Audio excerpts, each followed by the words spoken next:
let's phrase it like this. As much as you think the president matters, okay, and I agree that it does, for sure. The president matters and the policies of the president matter, no question about it. I agree it matters, okay? As much as you think it matters, the monetary system matters way more, way, way, way, way more. So a lot of people completely ignore the monetary system or they minimize it. It matters so much more. It is a bigger determinant of long-term prosperity than the policies of any given 4-year or 8-year administration. So hopefully you'll be convinced by that by the time we're done here.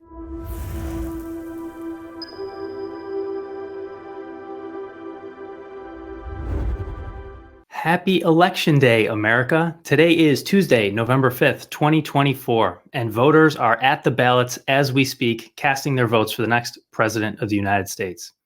And I got to tell you, I can feel that tensions are high. There are a lot of strong opinions on which way voters want the country to go next. However, it seems to me like voters and politicians alike are focused on short-term solutions to long-term problems. So in this video, I want to take a step back and look at the long term. Look at not just 4 years or 8 years, but 100, 200, 250 years to see how the prosperity of Americans has changed over the long term. And there's a lot of things that we could look at. We could look at all different metrics. There's two I want to focus on in particular: federal debt and the consumer price index. So let's dive in. And first, I want to start with a quote from Mike Maloney. This is actually the mission statement of goldsilver.com. To enlighten the world that maximum prosperity can only be achieved through individual freedom, free markets, and sound money. A lot of the policies are focused around individual freedom or lack thereof, and free markets or lack thereof. However, we don't talk about sound money. So that's what I want to focus on in this video. It's the number one determinant of long-term prosperity. It's the monetary system that a nation uses. So getting back to the agenda here, we have two things I want to talk about: the gross federal debt, aka future taxes, right? These are taxes that you're going to have to pay later, or your children or grandchildren are going to have to pay. So federal debt is extremely important. We want to keep that low. I also want to talk about the CPI, aka the cost to be alive. A lot of times it's called the cost of living. However, we lose sight of what that is. This is the cost of being alive in a society. You're going to have to pay higher prices if the CPI goes up. We could also talk about the trade deficit or income tax rates, but I thought that would make too long of a video, so we'll keep it to these two for today. So first of all, the gross federal debt. If we look back from 1960, it looks like this, and I've color-coded it based on Republican and Democrat presidents. And you got to ask yourself, how big of a deal is it in the long run when we zoom out and look which color party the president belongs to? Is there a big difference here between red and blue? It's not like it goes up for red and down for blue, or vice versa. It pretty much goes up no matter what. Going back to 1790, okay, to 1890, looking at the same thing. And by the way, the black lines are presidents who were not a Democrat or Republican. They were some other party, or in the case of George Washington, no party at all. And you can see that there's not a clear pattern between Democrat and Republican. Again, it's not like the debt only goes up for Republican presidents and it only goes down for Democrats or vice versa. There seems to be no correlation whatsoever. And this giant increase, of course, is the Civil War. You know, maybe it's just a coincidence that it was a Republican president, or maybe Republican presidents are warmongers. We'll see. So it doesn't seem like there's a huge difference here. And then when it comes to paying down the debt after the Civil War, we had a Republican, a Democrat, a Republican again. And so it doesn't seem to me like there's a big correlation between the party of the president and which direction the federal debt moves. What happened after 1890? Well, you can see two major periods of increase. This is the World War I era and the World War II era. And these are both Democrat presidents, whereas the Civil War was Republican. So again, not a strong correlation here. And this circle in 1914 is the creation of the Federal Reserve. So this is kind of the point I want to make, that in the long term, when we zoom out, there's not that big of a difference between Democrats and Republicans, but there is a big difference in the monetary system. When the Federal Reserve was created, this allowed essentially money printing or currency printing, which could finance these wars. And you can see that we didn't really pay down the debt after these wars really at all, at least not significantly. Looking at the entire history of the country from 1790 to today, putting the Federal Reserve right in the middle, all that debt, all the Civil War debt, you can't even see it. It's not even a blip. It's not even a single pixel. You can't even identify it here. It's so small compared to the amount of debt that we've racked up since then. And keep in mind, the Civil War was an existential war. It was the bloodiest war in our nation's history. That was significant, and the debt exploded, but it looks like absolutely nothing in the long term. And again, is there a difference between red and blue? Not really. You'd be really hard pressed to make a convincing argument that there's a difference between red and blue here. However, there is a massive difference between gold and green. That's what I want to talk about. Let's recolor those charts based on the monetary system, not by the political party of the president, but by the monetary system. So going back before 1890, this is the federal debt when we weren't really on a clear monetary system. It was sort of a mix of metals and notes. It was a hybrid system. And then this gold bar here is basically we were either on a bimetallism standard, gold and silver, or just gold.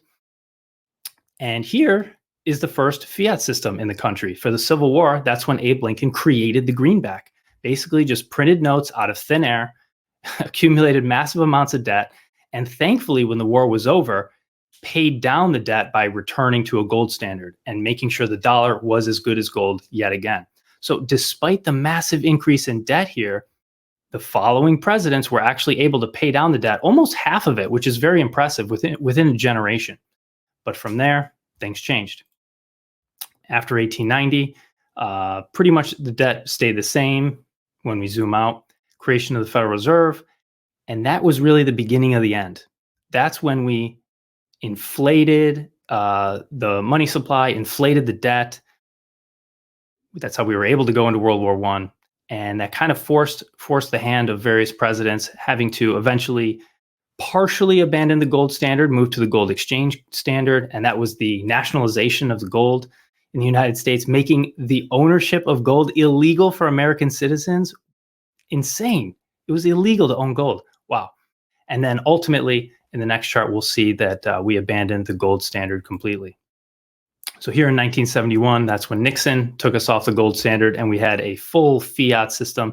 And we can see when we look at the entire history of the country as a whole, this is really a story of monetary systems. We can see that our prosperity was very high when we were on a gold standard, sound money, and our prosperity is falling tremendously when we've moved away from the gold standard into a fiat standard. So keep in mind, this gross federal debt, these are future taxes. These are taxes that you and I have not paid yet, that we are going to have to pay and our children are going to have to pay. This is not good. Absolutely not good. We need to address this immediately. This is a huge long-term problem and we need a long-term solution, not Band-Aids that politicians are talking about these days. And that's why Ron Paul says it is no coincidence that the century of total war, World War I, World War II, and all the wars that have followed, coincided with the century of central banking. He is spot on. It is absolutely not a coincidence. And the monetary system is far more important than whether we have a Democrat or a Republican in office. All right, so that's gross federal debt. I want to turn now to CPI, aka the cost to be alive. If you go on the Federal Reserve's website, you can find this data from the inception of the Fed itself to today.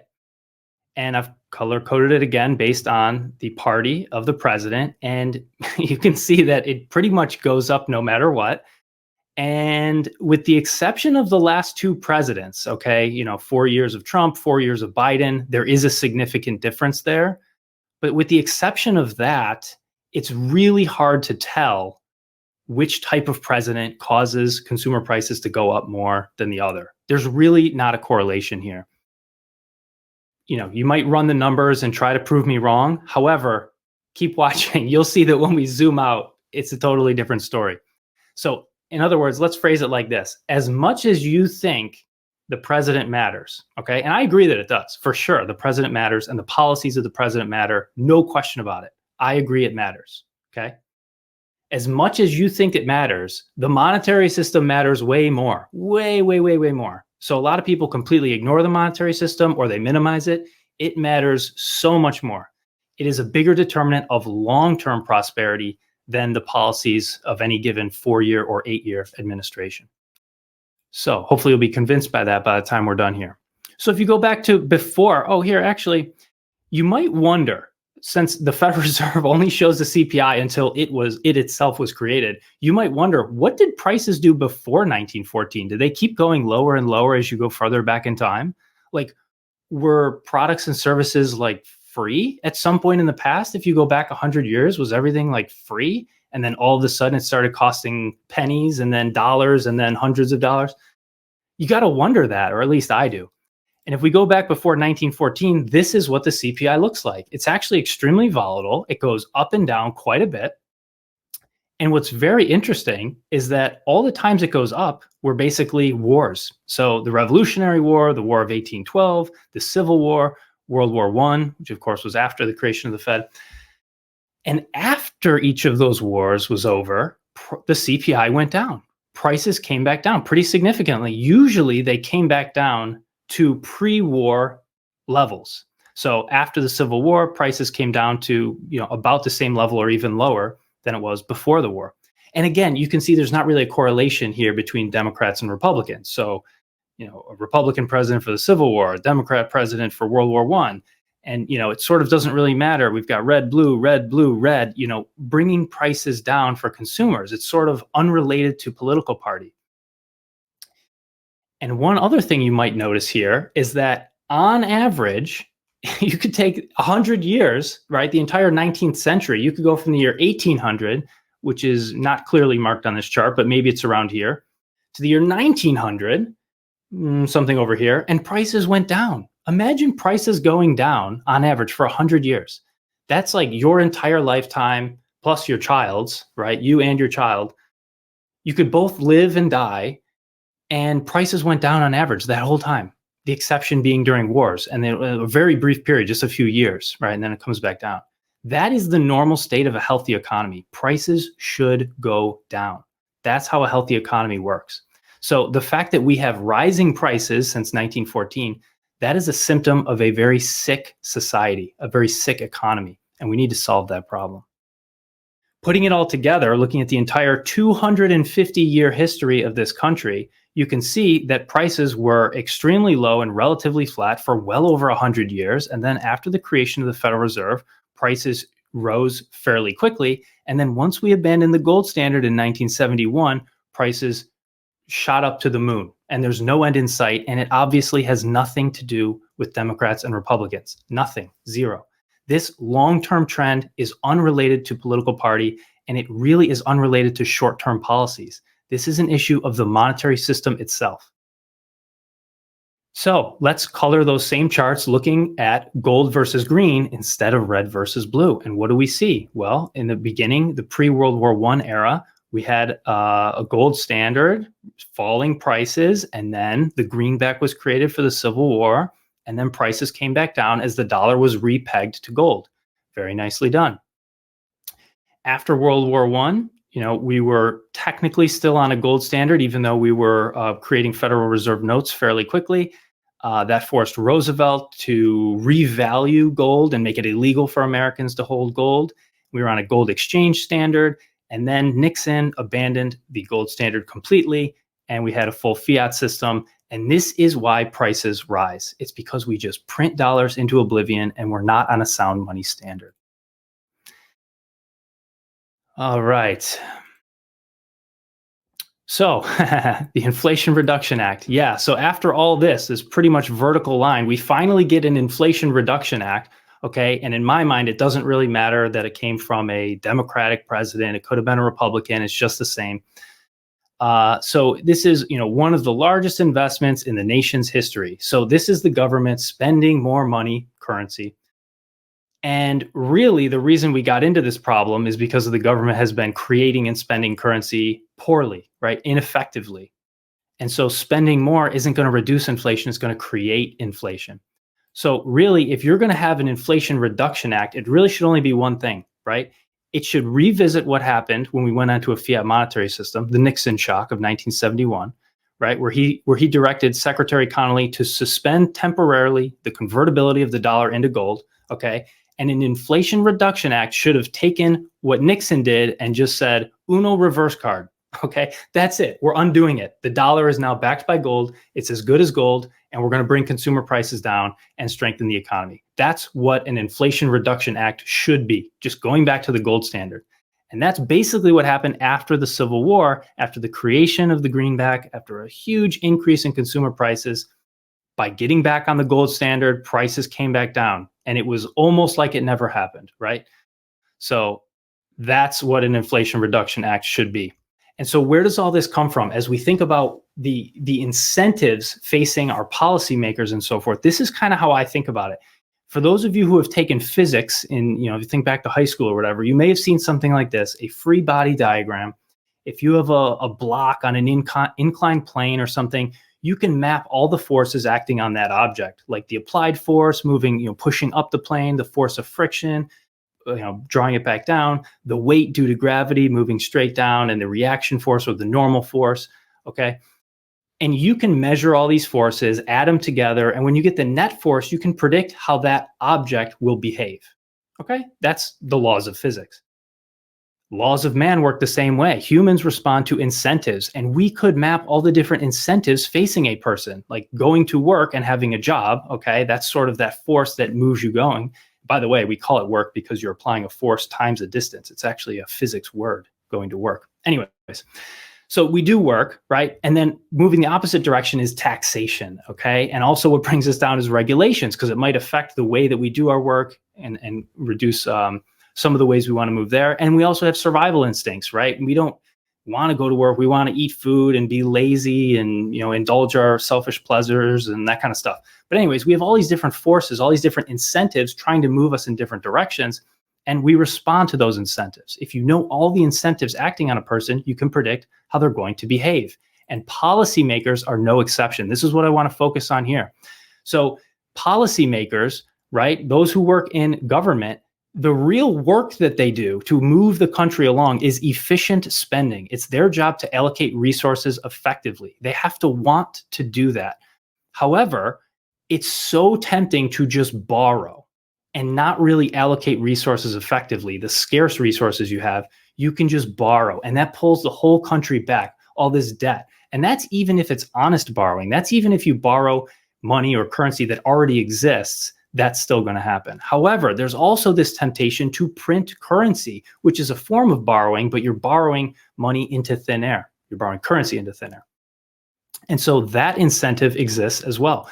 And then in a completely different direction, there's these election or re-election incentives where basically you have, different colored Santa Clauses coming out on stage saying, I'll promise everybody free cookies, whether it's Trump promising taxpayer-funded IVF. What? That makes no sense. Or Kamala promising, taxpayer-funded $25,000 to buy a house or start a small business. What? No, the government has no business doing that. However, the incentives are so strong on politicians to promise the world, promise free cookies to everybody who votes for them. So we need to get rid of those incentives. If you take away the money printer or the currency printer, that is no longer an option, right? It forces the government and policymakers to spend efficiently. So that's really what we need to do. So I want to finish where we started. Quote from Mike Maloney: maximum prosperity can only be achieved through individual freedom, free markets, and sound money. Please, please, please think about that last piece, sound money. A lot of times we only focus on individual freedoms and free markets, but sound money is so important. If we don't get back onto a sound money standard, any of the short-term policies done by Democrats or Republicans are going to be small peanuts on the grand scheme of things. So thank you guys for watching. Best of luck in the election, and I'll see you guys soon.